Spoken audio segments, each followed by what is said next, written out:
Hop, Nexia 3imiz sotuvda. 131 ming yurgan.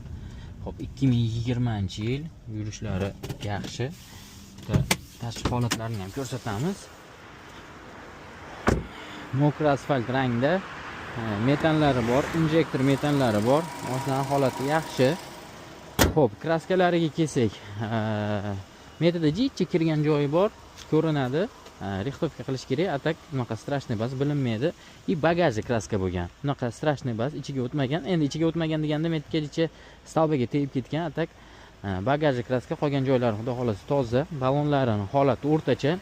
Mashina 131 ming yurgan, 2020-yil. Akalar, ichki holatini ham bitta ko'rsatsak, ammo ochig'ini aytib qo'yamiz, avtomat korobka tirikchilikka chiqmaydi. Minaman degan odamga pultlari ham bor. Hop, ichki holatlari yaxshi. Minaman degan odamga olsa bo'ladi, lekin foydalanish chiqmaydi.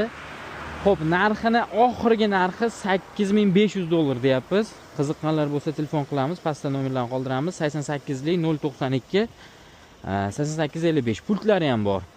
Xullas, mashina nahadu, yurib turgan mashina, hech qanaqa motor hadovoyda ayb yo'q. Mashina yurib turgan mashina. Bemalol telefon qilsalaring ustida turib yana baraka qilamiz. Mashinaning holati zo'r.